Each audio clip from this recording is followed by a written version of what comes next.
Hello, welcome. It's a very special um, video today, chapters from Nowhere Emporium, here from our classroom. I thought you might want to have a little look at it. So each day this week I will do the video like normal. It might be a little bit late coming out onto YouTube because of having to teach as well. I'll try and change my position each day so you can see a little bit different parts of the classroom. As you can see, things are, which side is it? That side are falling down, just because we're not in here to look after it.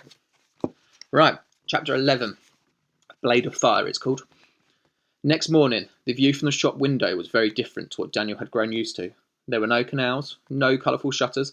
Instead, there was a narrow cobbled lane lined with unbroken rows of skinny houses and shops and scattered with stalls, selling a great number of different things. Mr. Silver explained that they were now in Paris. He invited Daniel to walk the streets with him. Daniel, who had not left the shop since his arrival, jumped at the chance. "I told her to keep away from you until you've had time to settle in," said Silver with a resigned sigh.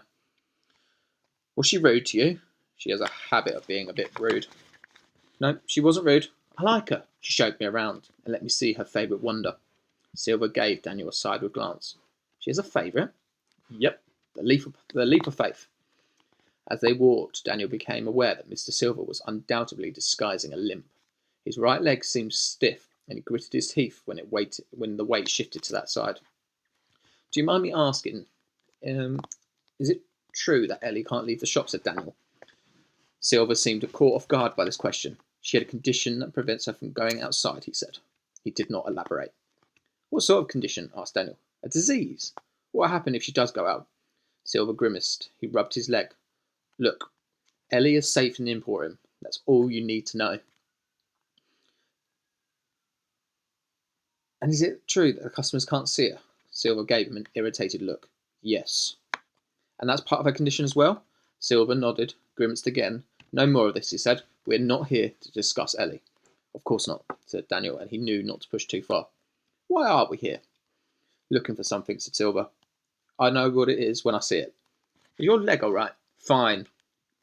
On they walked, Daniel soon realised that they were not out of a leisurely stroll and the sightseeing the spots of Paris. They stuck to the back streets and alleys, visiting several shops and stalls in the darkest corners of the city, each connected by an elusive and shady world of magic. There was a shop whose owner claimed to be in possession of a magic carpet, a stall selling the blood of many different animals, and an old woman who sold potions and powders from flat overflowing with rats. None of these places, though, seemed to sell what Mr. Silver wanted, and each failure Eve only darkened his mood. "These are places you were talking about, aren't they?" said Daniel, breaking the silence as they approached another winding lane. "They're magic places normal people can't see, or choose not to." Silver gave a nod. His limp had subsided a little, but Daniel could tell that he was still in pain. "What exactly are we looking for?" "Treasure." It occurred to Daniel that Silver must be ill. Was he looking for some sort of medicine? An apothecary sat at the end of the lane, leaning at a strange angle, as if it had not been propped up by something, and then suddenly disappeared. In the window, Daniel saw many dust-smothered bottles and jars arranged around a human skeleton. He hoped it wasn't real. The interior of the apothecary was filled with a silver fog that stuck in Daniel's throat. I can't read this morning. A sharp metallic smell hung around. Mr. Silver purchased several items, among them a glass jar of black powder and a strangely shaped bottle filled with red liquid. But none of them seemed to be the mysterious item that he was so desperate to find. By the time they had left, Silver's mood had become quite black. Daniel did not speak as he hurried along after him. He did not dare. In a mood like this, the air around seemed to crackle. It reminded Daniel of how the world had felt before the thunderstorm. They had travelled some way along another alleyway, a short cut completely hidden from the streets, when Silver stopped dead and clamped on a hand on Daniel's shoulder. A little further up the path, a man in a ragged black coat blocked the way. In his hand he clutched a dagger with a long curved blade that looked as though it had been drawn. They had drawn blood many times. "Give me your money and your valuables," he said. We don't have any money. Mr. Silver's voice was low and calm, but there was an undercut there, something sharp and dangerous. The mugger smiled. You wear a fine suit such as that and expect me to believe you've got no cash. I may be a mugger, but I'm not a mug. He held out his free hand, beckoning for Silver to hand over his wallet. Put the blade away, said Silver. I don't like knives. The mugger snorted. Well, I'm sorry to inconvenience your lordship, he said, but the idea behind my holding this blade is not to make you feel more comfortable, is it? He took a step forward, raised the blade that pointed at Silver's face. Last chance. Mr. Silver did not move. He did not even blink. The mugger's gaze turned from Silver to his own hand, and then the one that held the knife. What's happening? Beads of sweat were forming on his forehead, dripping at the end of his nose. He began to shake, to gasp, to squirm. What are you doing? He said through clenched teeth. It was then that Daniel noticed the knife trembling in the mugger's hand, glowing red-hot like embers of coal in the Emporium's fire. I can't let go, screamed the mugger. He dropped to his knees. Help me, please! He crumpled on the ground in agony. Mr. Silver watched for a while, his face impassive. Then he had the slightest of movements, and the mugger's grip on the glowing dagger was released. The man whimpered, nursing his hand. Mr. Silver dusted a speck from his sleeve. He stepped over the mugger, motioning for Daniel to follow. I warned you, he said, so much as a backward glance. I don't like knives. Right, that is chapter 11. We're now on chapter 12. This is called Friction. Another flashback here. Edinburgh, August 1885. The dagger spun through the darkened theatre in a perfectly circular motions, blade glinting in the stage light. Across the stage, Vindicta Sharp's apprentice was suspended several feet in the air, fastened securely to a sparkling circular board. The audience gasped as the blade plunged deep into the board only a few inches from his left eye, though the young man himself did not so much as blink. As the crowd applauded, Vindicta Sharp, widely regarded as the world's finest magician, held up his hand for quiet. Blindfold tied over his right eye, he reached down to the table by his side, his fingers touching upon the handle of another dagger. Silence. Sharp raised the dagger to his shoulder, sent it ripping through the air with a flick of his wrist. Again the apprentice remained calm. His thundery grey eyes watched the blade with great concentration as it flew towards him. This time the dagger stabbed deep into the board above his head, so close that a few of his wild, dark hairs were now half an inch shorter. The audience seemed to breathe as one. Some of them could not bear to look as Sharp reached for the last remaining dagger, preparing to launch it with his weaker left hand. Another flick of the wrist, and the dagger was a blur in a frozen silence. Someone in the audience screamed as the apprentice caught the blade between his teeth. For an agonizing moment, nothing happened. Then the apprentice tilted his head back and spat the dagger high into the air. As it soared upwards, the blade shattered into many pieces, each blossoming and shifting and blurring, until there were 24 red emerald butterflies fluttering in above the stage. The audience roared. They stood in their aisles. They whistled. They cheered. Sharp freed his assistants from his bindings. The young man took a quick bow and slipped through the stage curtain. He swept through the darkened area backstage, down a set of wooden steps, and into the relative calm of the dressing room he had shared with Sharp. He sat in a wicker chair and removed his necktie, observing his reflection in the mirror dresser. Even down here, in the bowels of the theatre, the roar of the crowd was still audible. He could picture Sharp strutting around the stage like a giant peacock, soaking up the applause he craved so much. A knock on the door. Who is it? Birdie.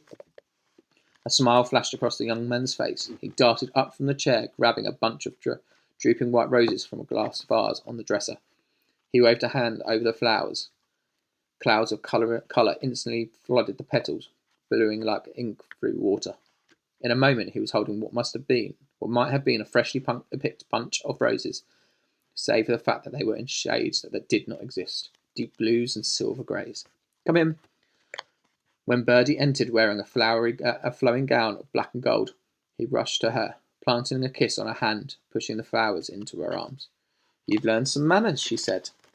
Her wrinkled mouth curled up towards the corners. You must be after something. He offered her a drink, which she gladly accepted, and they sat on a comfortable couch. It seemed we are a hit, she indicated the general direction of the stage. Edinburgh lapped it up, every moment of it.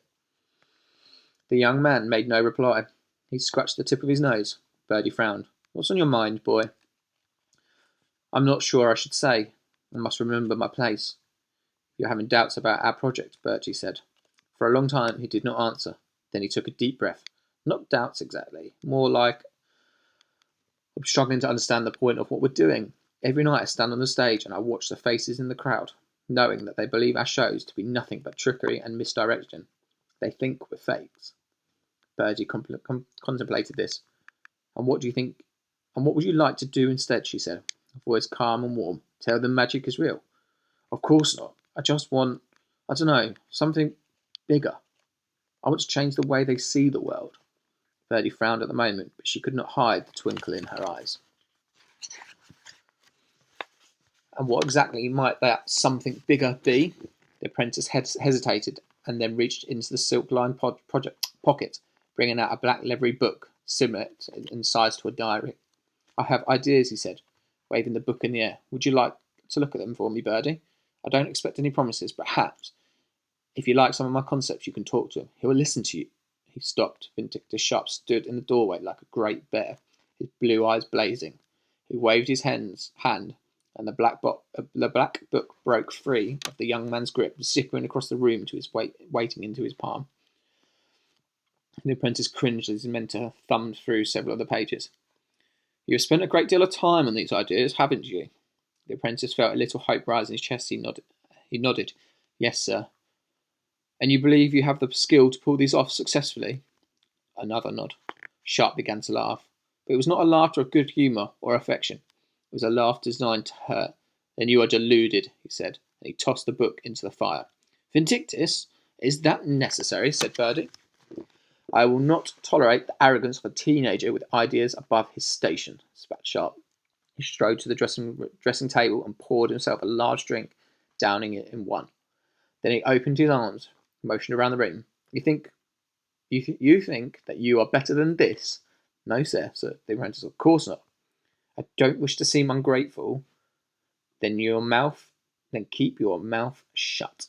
Focus your energy on the skills, and I am trying to teach you skills that are making you a wealthy young man, if I'm not mistaken. But Sharp threw his glass with such force that his apprentice barely had time to react.